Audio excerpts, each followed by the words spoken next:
अविरल अपने शहर 3 साल बाद लौटा था। कामयाब वेब डिजाइनर बन चुका था, लेकिन अंदर से कुछ खाली था। काव्या की यादें अब भी हर कोने में थीं। वो रेलवे स्टेशन पर अपनी कैब का इंतजार कर रहा था, तभी किसी ने पीछे से पुकारा, अविरल। वो मुड़ा। वही आंखें, वही मुस्कान, काव्या। लेकिन अब उसकी मांग में सिंदूर था और हाथ में मंगलसूत्र। कैसी हो? शादीशुदा, उसने हल्की सी मुस्कान के साथ कहा, लेकिन उसकी आंखें कुछ और कह रही थीं। अगले दिन वे एक पुराने कैफे में मिले, वही जहां कॉलेज के दिनों में घंटों बैठते थे। तू अब भी वैसा ही है, बस आंखों में थोड़ा खालीपन है, काव्या बोली। तूने छोड़ दिया था, इसलिए।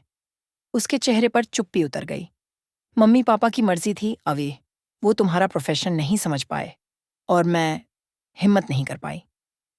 और अब कभी कभी खुद से नजरें नहीं मिला पाती। बारिश बाहर तेज हो गई थी। काव्या ने कहा, चलो कार में बैठते हैं। अविरल की कार में दोनों बैठ गए। ड्राइविंग छोड़, अब बारिश देखने का मन था। काव्या की आंखें गीली थीं, शायद बारिश से नहीं, यादों से। अब भी चाहती हो मुझे? अविरल ने पूछा। उसने कुछ नहीं कहा, बस उसकी उंगली थाम ली। अविरल ने उसकी उंगलियों को अपने होठों से छुआ। ये सही नहीं है, काव्या ने धीमे से कहा, पर अधूरा रह गया था। उसने जवाब दिया। उसके होंठ अब बहुत करीब थे। काव्या ने खुद को नहीं रोका। जब होठों ने होठों को छुआ, वक्त वहीं रुक गया। अविरल ने उसे अपने अपार्टमेंट चलने को कहा। काव्या चुपचाप साथ हो ली। कमरे में जैसे पुरानी यादें तैर रही थीं। तुम्हें याद है, इस कुर्सी पर बैठकर तुमने मेरा स्केच बनाया था, और तुम्हें देखकर पेंसिल कांप गई थी। अविरल मुस्कुराया। वो पास आई, धीरे से उसके कॉलर को छुआ। अब भी कांपती है जब तुम्हारे पास होती हूं। अविरल ने उसके बालों को सुलझाया, फिर होंठों से उसकी गर्दन छुई। काव्या की सांसें तेज हो गईं। उसकी साड़ी की चुप्पी अब जवाब मांग रही थी।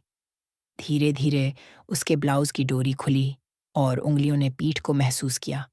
वो कांप रही थी, शर्म से नहीं, प्यार से। उसकी साड़ी उतर रही थी और बदन पर सिर्फ यादें रह गईं। अविरल ने उसे बिस्तर पर लिटाया, उसकी आंखों को चूमा और खुद को उसकी बाहों में खो दिया। उस रात दो जिस्म नहीं, दो अधूरी आत्माएं जुड़ी थीं। सुबह वो अविरल की बाहों में सोई थी। अब क्या होगा? उसने पूछा। कुछ नहीं, तुम्हारी शादी है, मैं तुम्हारा अतीत, पर मेरे बदन पर अब भी तुम्हारे होठों की जगह बाकी है। काव्या की आंखें भीग गईं। कभी अगर किस्मत ने फिर मिलाया, तो अधूरा नहीं छोड़ूंगा, अविरल बोला। काव्या ने दरवाजे की ओर बढ़ते हुए कहा, ये रात हमारी थी और हमेशा रहेगी।